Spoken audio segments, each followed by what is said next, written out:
ছয়জন এমপিত্ব কি আসলে এতটাই লাভ এনে দিল যে এই যে মানুষ যারা যেমন আশরাফ কাসেরের মতো আরও অনেক মানুষ যারা আহত হয়েছে যে স্বাধীনতা বিরোধীদের সাথে গিয়ে আজকে তরুণরা যারা কিনা বলছে আমরা গণ অভ্যুত্থান থেকে উত্থিত আপনাদের নেতারা, তাই না, তার নতুন বাংলাদেশ বিনির্মাণের কথা বলছেন, তাদের সাথে আপনারা জোট করলেন।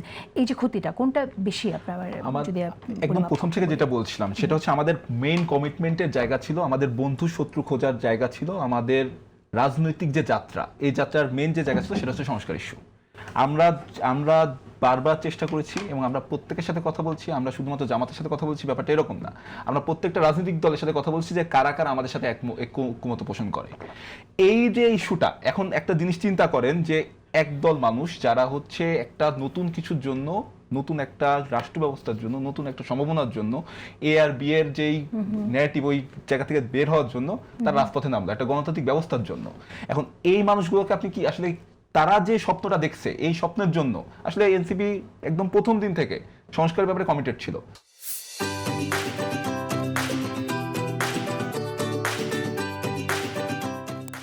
জামাতের সাথে আমাদের যে গ্যাঞ্জাম হয়েছে সেটা হচ্ছে জুলাই সনদ স্বাক্ষর নিয়ে। আমাদের আহ্বায়ক নাহিদ ইসলাম তাদের তো মানে অত্যন্ত কম কথা বলেন, কিন্তু প্রথম স্টেটমেন্ট দিয়েছিল জামাতের এগেইনস্টে, সেটা হচ্ছে এই ইস্যুটা নিয়ে যে জামাত হলো যখন জুলাই সনদে স্বাক্ষর করলো এই ব্যাপারটা নিয়ে আর কি। তো আমাদের বন্ধু শত্রু, আমাদের রাজনৈতিক অভিযাত্রা এবং আমাদের রাজনীতির মূল জায়গা যেইটা সেটা হচ্ছে আমাদের এই সংস্কার ইস্যুটা। এবং সংস্কার ইস্যুর কারণে ইস্যুতে যেহেতু আমরা এক বিন্দুতে মিলিত হয়েছি সেজন্য আমরা না, সংস্কার ইস্যু যদি হয় তাহলে আপনারা তো বিএনপির সাথেও আসলে জোট করতে চেয়েছিলেন, এটা আমরা জানি না। আমাদের মেইন ইস্যু যেটা ছিল সেটা হচ্ছে যে বিএনপি যদি সংস্কারের পক্ষে তাদের অবস্থানগুলো ব্যক্ত করতো, এবং প্রথম দিন থেকে কিন্তু মানে ঐক্যমত্য কমিশনে বিএনপির সাথে আপনারা নির্বাচনী জোটের জন্য আলোচনা করেছেন, সেই বিষয়টা আমরা জানি। আমাদের সাথে প্রত্যেকটা রাজনৈতিক দল, আমি তো বলছি আমাদের সাথে প্রত্যেকটা রাজনৈতিক দলের সাথে কথা হয়েছে। তাহলে কেন বলছেন যে সংস্কারের জন্যই? তার বিএনপি কি সংস্কারের পক্ষে না, শুধু কি জামাতি সংস্কারের পক্ষে ছিল? এই যে এখন বিএনপি এখন যে আচরণটা করতেছে, যে সংস্কার পরিষদের শপথ নিয়ে কিংবা হচ্ছে আমাদের জুলাই সনদের যে কার্যকরতা নিয়ে, এই ব্যাপারটাই তো আসলে আমাদেরকে বিএনপি থেকে অনেক দূরে ঠেলে দিয়েছে।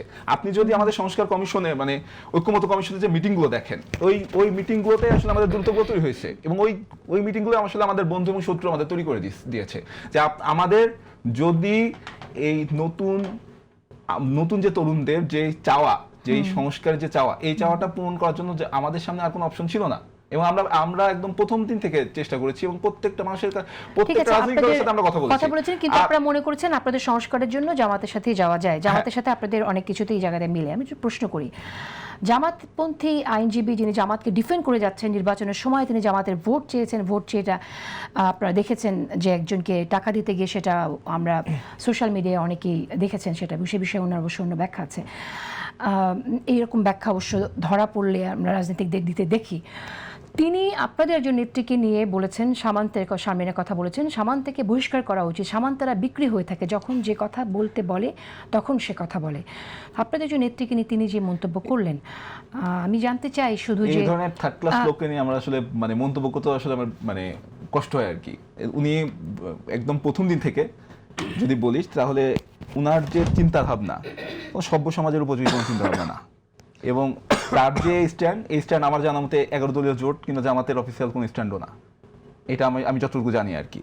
তো আর একটা বিষয় সেটা হচ্ছে যে এনসিপির রাজনীতি, যে এনসিপি কাকে বহিষ্কার করবে, এনসিপি কার সাথে চলবে, এনসিপি কাকে নেতা বানাবে, এনসিপি কাকে মানে কাকে বাদ দিবে, এটা সম্পূর্ণ এনসিপির জায়গা থেকে।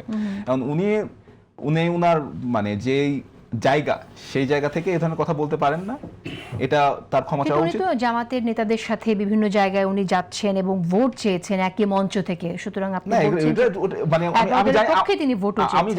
আমার জানা মতো ওনার কোনো জামাতে কোনো পোস্ট পদবি নাই। আমাদের যদি তার জামাতে কোনো পোস্ট পদবি থাকতো, আমরা জামাতের কাছে অফিসিয়ালি এটা জানতে চাইবো যে হচ্ছে তারা মানে উনি এই ধরনের কটু মন্তব্য করার কিভাবে সাহস পায়। আচ্ছা, পদবি ছাড়া জামাতের জন্য কি কাজ করছে না কেউ? হ্যাঁ, কাজ করছে, বাট এখানে তো মানে আমরা তো উনাকে আমরা চার্জ করতে পারি, কিন্তু এখানে দলকে চার্জ করা তো মানে কোনো অপশন হয়। এবং উনি যেটা করেছেন এটা মানে ধৃষ্টতার সীমা ছাড়িয়েছেন, এটা আসলে আমরা তার কাছ থেকে আশা করি নাই, এবং আমি প্রত্যাশা করব যে তিনি অবিলম্বে ক্ষমা চাইবেন।